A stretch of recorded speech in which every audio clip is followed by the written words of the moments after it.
Welcome back to the Point After with Grusk. Another great episode on deck here.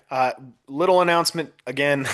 It was made aware to me by my wife that these episodes are running a little longer than I promised, which I said they were going to be about 10 to 15 minutes.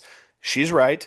Um, and the reason is because we're trying to fit the NFL and we're trying to fit college football into one episode. And I want these, episodes, these videos, these whatever, however you listen to them or watch them, I want them to be consumable pretty quick. I don't want them to take up too much of your time. Again, this is either just quick film sessions and NFL breakdowns or college football playoff breaking down and things like that. So, uh, deciding to break it up, Mondays are going to be my college football playoff recaps. Well, the episodes that release Monday, that is, and then my projections for the college football playoff rankings for that week. And then I'm going to do my NFL breakdowns on Wednesday. I want to be able to watch Monday Night Football and watch those teams and break those games down for you as well. So it just makes sense because I can't do that I can't have an episode releasing on Monday. And, anyways, hopefully this episode's going to be a little bit. I mean, they'll meet the requirement of 15, but it's better because I can get more content in and I don't have to cram it in, it feels like. So, getting right into it, a great week of college football. I'm going to break down the BYU game and then I'll go into some games and touch on my thoughts with these teams into more detail as I go over my college football playoff bracket. So, first thing up is just the BYU game. Uh, Easy way to put it is this is the best BYU has looked all year. TCU is a good football team. TCU is a really good football team. A lot of really, really, really smart people picked TCU to win this football game. Kirk Herbstreit, Dave Pollock, those guys know ball.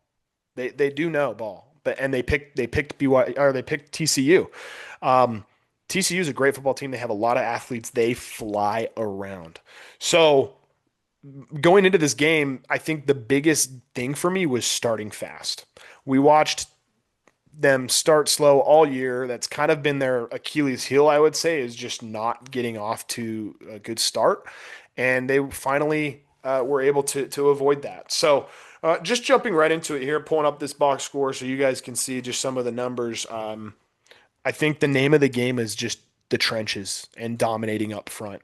Yes, I think TCU, if you had everybody line up and race against each other, TCU might win a couple more races, but I think the offensive line had something to prove. I think that BYU looked so bad offensively against Texas Tech that the offensive line took it personally. They had a vendetta. They wanted to go out and absolutely dominate up front, and they did. They did. LJ ran for 88, and I think he had a touchdown. Um, just amazing game up front from the offensive line. Yeah, LJ had three rushing touchdowns, including Bears touchdown there in the red zone. LJ had 88 in a touchdown.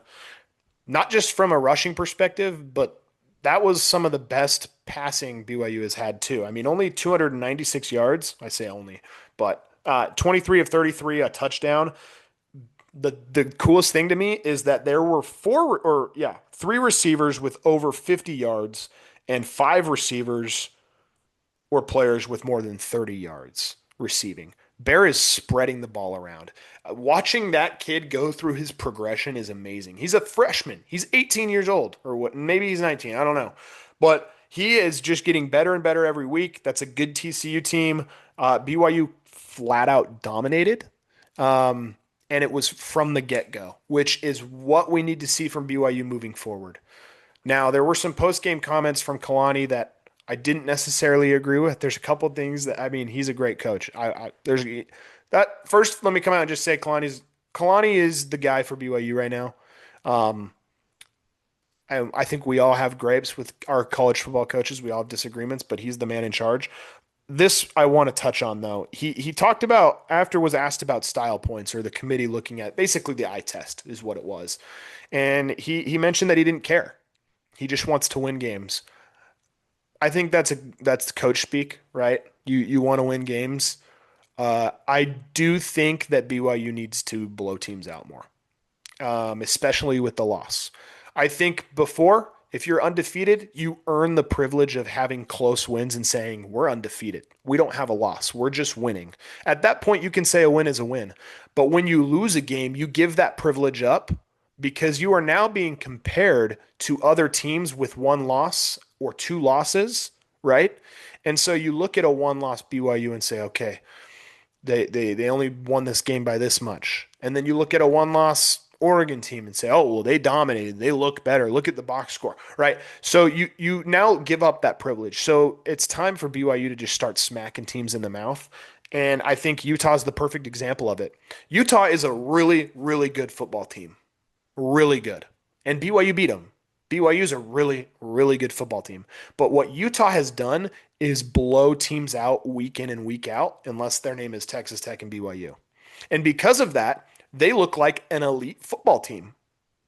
They look like it on paper. Let's be honest, the media, and this is probably the real problem with it, is that those late games, these West Coast teams, Utah, USC, Oregon, even BYU, Big Ten a little bit less because they travel to the East Coast often or Central Time Zone, so they get day games a lot of the time. Most of these West Coast teams are playing at night. Nobody's watching those games, guys. Nobody. In fact, I know for a fact an analyst that I love was picking against BYU in his pregame show like earlier in the week, and then was filming his reaction show when BYU game was in the first quarter. They like mentioned that BYU's up 23-3, and they don't even talk about the game. The guy picked TCU to win the game.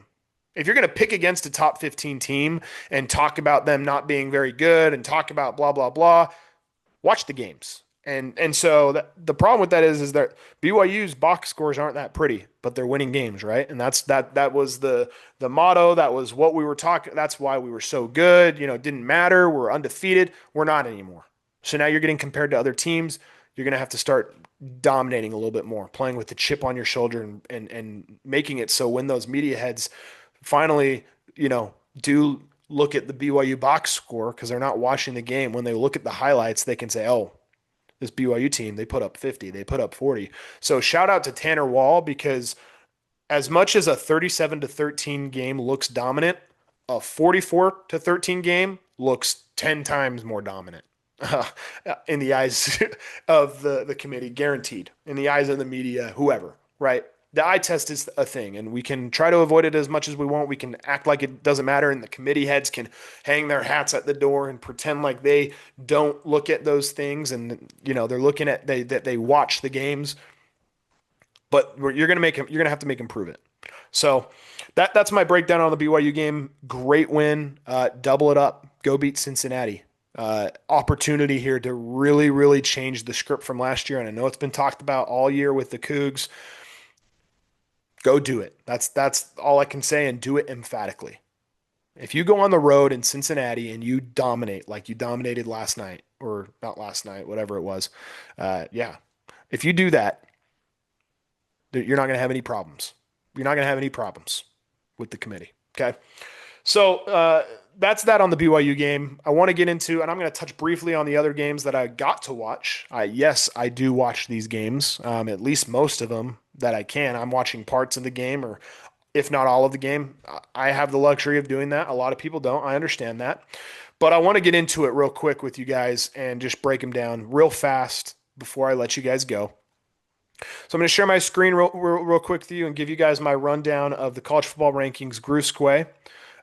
First and foremost that you guys are going to notice is 1 through 3 didn't really change a lot. Well, what about A&M? They played, terrible. They played close. If A&M loses that game, we're having a different story. It's a whole different story. But I talked about it just barely. If you're undefeated, you earn the right to have a little bit of a shaky game, a shaky start. And if you come out with the win, a win is a win. And by the way, that was the tale of two halves. Texas A&M looked completely lost in the first half. But Elko's changed the culture so much. That second half was amazing. That was some of the best football they've played all year. So guess what? They came out and won. I'm not going to ding them for that because a win is a win when you're comparing an undefeated team to a team with a loss. If it was a one loss and a one loss, we're having a different conversation, right? So Ohio State at 1, A&M at 2, Indiana at 3. The only time you can compare undefeated teams based off of like close box scores is if they're both undefeated. And so one through three, they're interchangeable. I can understand that. But they're going to be one through three solidified because they're undefeated. Four, Bama was here in my rankings. I bumped Georgia up. Georgia spanked Texas, which, by the way, Texas better be out completely. They better be toast. And Bama, who was at four, I have them dropping to 10. Oh, that's 6 spots. Yeah. When BYU went to a top 10 team on the road at Texas Tech and got spanked, they dropped 6 spots out of the bracket completely. So I think Bama deserves some punishment. So I have Georgia at four. I have Texas Tech at five, Ole Miss at six, which, by the way, great win for them. These are games that in the past Lane doesn't quite close out, but he has a good enough defense here to keep him in it. And Keelan Lacey is top three or four running back in the country right now. Jeremiah Love and Keelan Lacey, those are probably my one and two right now in the league. So amazing players. A great game for Ole Miss. Great win. I've got Oregon moving up to 7. Notre Dame at 8. Again, 2 losses. I don't think you can jump a one-loss team, Notre Dame. I know who your loss is to. You have a loss to Miami, unfortunately, right? A close loss to A&M, yes. I think that keeps them firmly in the playoff. I think they're probably a lock at this point. So Notre Dame at 8, who's now hosting a game. They've gone from 10 in my rankings to 9 to 8. And then Oklahoma, you go into Tuscaloosa and you make that offense that was humming, you make them look a little bit lost. You're forcing turnovers.